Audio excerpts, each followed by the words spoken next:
नमस्कार। आज हम मन की एक ऐसी उलझन को सुलझाने की कोशिश करेंगे जो हम सबको कभी ना कभी अंदर से थका देती है। जी हाँ, बात हो रही है ओवरथिंकिंग की। मतलब बहुत ज्यादा सोचने की जो आदत है, उससे आजादी कैसे पाएं, इस पर। तो चलिए, आगे बढ़ने से पहले ना एक छोटा सा काम करते हैं। एक पल सिर्फ अपने लिए। आप जहां भी हैं बस आराम से बैठ जाइए और मेरे साथ एक गहरी सांस अंदर लीजिए और अब आराम से धीरे धीरे उसे बाहर जाने दीजिए। चलिए एक और बार। सांस अंदर और बाहर।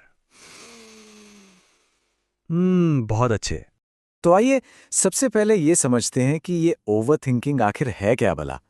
ये कोई प्रॉब्लम सॉल्व करने का तरीका बिल्कुल नहीं है, बल्कि ये तो एक ऐसा मानसिक चक्रव्यूह है जिसमें हम फंसते चले जाते हैं। आप सोच कर देखिए, जैसे कोई एक ही जगह पे गोल गोल गोल गोल घूम रहा हो। उसे लग रहा है कि वो बहुत चल रहा है, लेकिन असल में वो पहुंचता कहीं नहीं। ओवरथिंकिंग भी, आप समझिए, बिल्कुल ऐसी ही है। ये हमारे दिमाग को एक ही सोच की लूप में फंसा देती है, और फिर वहां से निकलना बड़ा मुश्किल लगने लगता है। अच्छा, क्या ये सवाल कुछ जाने पहचाने से लग रहे हैं? अरे अगर ऐसा हो गया तो? क्या होगा अगर मैंने कुछ गलत कर दिया तो? काश मैंने वो ना कहा होता। ये जो व्हाट इफ वाले सवाल है ना, यही तो हैं जो हमारे दिमाग में डर की एक पूरी कहानी बना देते हैं। और मजे की बात यह है कि ये कहानी असल में कभी हुई ही नहीं होती। अच्छा, इस पूरे चक्रव्यूह को और आसानी से समझने के लिए चलिए एक बहुत ही सिंपल सी कहानी सुनते हैं। ये कहानी है आरव की, और एक पानी के ग्लास की। और यकीन मानिए, इसमें एक बहुत गहरा सबक छुपा है। तो मिलिए आरव से। आरव का मन बस हमेशा सवालों से ही घिरा रहता था। मतलब हर छोटी बात पर सोचना, लोग क्या सोचेंगे, अगर मैं फेल हो गया तो, कहीं कुछ गड़बड़ हो गई तो। बस इन्हीं सवालों ने उसे बहुत परेशान कर रखा था। तो एक दिन अपनी इसी परेशानी से तंग आकर वो अपने गुरु के पास पहुंच गया। गुरु ने कुछ नहीं कहा, बस उसे एक गिलास पानी पकड़कर खड़े रहने को बोल दिया। अब 1 मिनट तक तो सब ठीक था, कोई दिक्कत नहीं। पर जैसे ही 5 मिनट हुए, आरव को अपना हाथ भारी भारी सा लगने लगा। और 15 मिनट होते होते तो उसके हाथ में तेज दर्द शुरू हो गया। आखिर में उसने गुरुजी से कहा, गुरुजी, अब ये ग्लास मुझसे और नहीं पकड़ा जा रहा। और यहीं पर कहानी का सबसे जरूरी हिस्सा आता है। गुरु मुस्कुराए और उन्होंने कहा, आरव, समस्या पानी के गिलास के वजन में नहीं है। असली समस्या इस बात में है कि तुम उसे कितनी देर तक पकड़े रहते हो। देखिए, यही बात हमारी सोच पर भी लागू होती है। ओवरथिंकिंग बिल्कुल उसी पानी के गिलास जैसी है। किसी एक ख्याल के बारे में थोड़ी देर सोचना ठीक है, लेकिन अगर हम उसी एक ख्याल को घंटों, दिनों या कभी-कभी तो हफ्तों तक पकड़े रहें, तो वो एक बोझ बन जाता है, एक दर्द बन जाता है। तो अब सवाल ये उठता है कि इस ग्लास को नीचे कैसे रखा जाए। चलिए अब मन को शांत करने के लिए और सोच के इस जाल से बाहर निकलने के लिए 3 बहुत ही आसान लेकिन जबरदस्त असरदार तरीकों पर बात करते हैं। ये 3 कदम हैं। पहला, सिर्फ सोचो मत, एक्शन लो। दूसरा, क्या होगा इस सवाल को बदलो। और तीसरा, अपने दिमाग को एक ब्रेक दो। चलिए अब एक एक करके इन सबको समझते हैं। तो पहला कदम है एक्शन।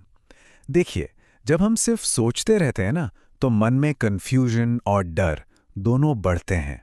लेकिन जैसे ही हम एक छोटा सा भी कदम उठाते हैं, हमें क्लैरिटी मिलने लगती है, रास्ता साफ दिखने लगता है। एक्शन ही है जो डर को कॉन्फिडेंस में बदलता है। तो परफेक्ट मौके का इंतजार करने की जरूरत नहीं है, बस एक छोटा सा कदम आज अभी उठाइए। दूसरा उपाय है एक्सेप्टेंस, यानी स्वीकार करना। हमें ये मानना ही होगा कि भाई हर चीज हमारे कंट्रोल में नहीं होती। तो ये जो सवाल है क्या होगा, इसे जो होगा देखा जाएगा कि भरोसे से रिप्लेस कर दीजिए। जिस पल हम ये मान लेते हैं, दिमाग को हर चीज से लड़ने की जरूरत महसूस नहीं होती और वो अपने आप शांत होने लगता है। और अब तीसरा और बहुत ही कारगर उपाय है माइंड रीसेट तकनीक। जब भी लगे कि दिमाग बहुत तेज भाग रहा है, कंट्रोल से बाहर हो रहा है, तो बस रुक जाइए। पहला स्टेप, 5 गहरी सांसें लीजिए। दूसरा स्टेप, अपने आसपास की कोई भी 5 चीजें देखिए, बस उन्हें नोटिस कीजिए। उनका रंग कैसा है, उनका शेप कैसा है। और फिर तीसरा स्टेप, मन ही मन खुद से कहिए, मैं अभी इसी पल में सुरक्षित हूं। ये छोटी सी एक्सरसाइज आपके मन को खींचकर वापस प्रेजेंट में ले आती है। तो अब जब हमने ये तरीके जान लिए हैं तो आखिर में एक सबसे ज़रूरी सच्चाई को समझते हैं और फिर एक संकल्प के साथ अपनी बात को पूरा करेंगे। जरा एक सवाल खुद से पूछिए, मन में जो डर बार बार आते हैं, क्या वो सारे के सारे सच होते हैं? ईमानदारी से सोचिए, आज तक जिस जिस बुरी चीज का डर सताता रहा, क्या वो सब सच में हुआ? जवाब है नहीं। ज्यादातर डर, आप जानते हैं, सिर्फ हमारे मन की बनाई हुई कहानियां होती हैं। पर प्रॉब्लम यह है कि हमारा दिमाग उन्हें एकदम सच जैसा महसूस करवाता है। तो एहसास और सच्चाई, इन दोनों के बीच का फर्क समझना ही इस जाल से आजादी की तरफ पहला कदम है। तो चलिए, इसी एक विचार के साथ आज की बात को ख़त्म करते हैं। अगर चाहे तो एक पल के लिए अपनी आंखें बंद कर सकते हैं और मेरे साथ धीरे से दोहराइए, मैं अपने विचार नहीं हूं, मैं उन्हें काबू कर सकता हूं, मैं शांत हूं, मैं सुरक्षित हूं। बस ये याद रखिए, बात इतनी सी है कि आपका मन बस थोड़ा थक गया है, उसे आराम दीजिए।